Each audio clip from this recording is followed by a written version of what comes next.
Hey guys, this is Justin. Hello and welcome to another Star Wars video. And today was, out of nowhere, kind of a pretty big day for Star Wars news. The big thing dominating discussion so far has been this big, sort of mysterious project announced between Disney and Epic Games, and we'll get to that in just a moment. But as I was about to sit down and record, we also got some more information about future Disney movies. Alright, so first of all, Disney posted a release schedule for their upcoming films. This year, we'll see, among other things, Alien Romulus, which I'm actually pretty excited for. I know the new Alien movies are a little silly, but I didn't mind them, especially Prometheus. And Alien Romulus is apparently going to be more in the style of the original Aliens, the sequel to Alien, and it's actually set between the first two films, so should be interesting. I know it's not strictly Star Wars related, but it falls into the more category on the channel. The big ones in 2025 include the new Captain America movie and the third Avatar film, which will probably do gangbusters in the theater. Then in 2026, we have two untitled Star Wars movies, in fact, one scheduled for April, one scheduled for December, alongside other big films like Avengers: The Kang Dynasty. Then also in 2027, we have another untitled Star Wars film on the docket, so that's 3 movies in total. And I really do think Disney is going to want at least one Star Wars film coming out in 2026. I just don't see how Kang Dynasty makes that 2026 release date with majors now completely out of the picture. That being said, I also don't agree with Star Wars films in May and December of the same year. I would prefer they just keep December Star Wars time, at least me personally. So what are these future movies? Well, presumably the first one is The Mandalorian and Grogu. Then I think next up would be Rey's sort of episode 10. Then maybe Heir to the Empire, Dave Filoni's movie. But that's pretty wild speculation. What's interesting, however, is that we actually got more in terms of upcoming Star Wars projects and some news that I am very excited about. Donald Glover, in a Hollywood Reporter article mostly about his new Mr. and Mrs. Smith show, did talk about a future Lando project, presumably the Lando TV series that was announced a while ago, and I really like what he had to say about how he's sort of demanding sole creative control on the project. For me personally, even when it doesn't work out, I much prefer my stories to have a unified creative vision rather than to be designed by committee. Obviously, it's great that Star Wars creatives have access to things like the Lucasfilm Story Group, and obviously, when you can connect the universe and make a logically coherent story, that's ideal. But I mean, one example is The Last Jedi. Do I like that movie? Not really. There are elements I certainly like, but I do appreciate the fact that, unlike, say, The Rise of Skywalker, it's at least a person's vision. It doesn't feel like it was designed in a boardroom. There is a coherent message. Whether you sort of like the execution or not, that's a different question. And I think everything that Donald Glover's touched has turned out really interesting. And I think he's got a charisma which will translate really well to the screen. So I'm just going to read his quote before I move on. Do I hate the industry? I feel like I have enough control, and maybe you get painted as a control freak, but it's like, yeah, control allows for the vision to be singular. And if the vision is singular, people want it more. The less it's singular, the less people want it because they feel like they could have made it. Look, we live in a time where anybody can make anything. You go to TikTok, there's every type of thing. There's documentaries, there's puppetry, there's yarn, stop motion. So why would you want to see something you feel like could be made? And I think that's actually so true for a universe like Star Wars, where the best pieces of Star Wars, like A New Hope, it feels like straight out of legend, and I think that's largely due to George Lucas having that singular vision and executing it to perfection. But alright, let's now talk about this very strange Epic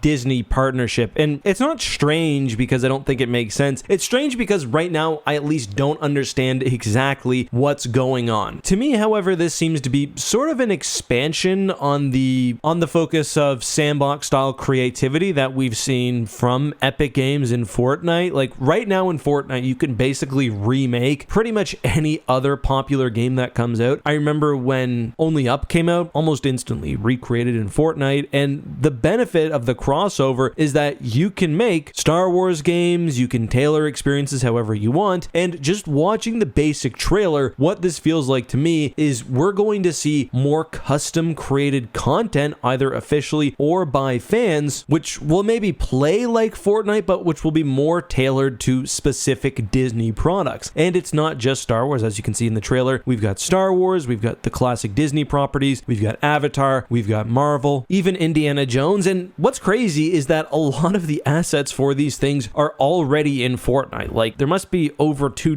characters from Star Wars now available in Fortnite. So I think this partnership will probably allow more creative options, while also allowing Star Wars, Marvel, whatever, to make things just for their universe without having to worry about the tomato guy from Fortnite popping up and ruining immersion for the players. That's just my speculation, though. The Walt Disney Company did put out a press release. There honestly isn't a whole lot more information. The big thing, however, which is not mentioned in the little trailer that I saw on Twitter, is that Disney will also be buying a $1.5 billion equity stake in Epic Games. That's actually not a whole lot. In 2018, Epic did a round of investments where they took in $1.25 billion.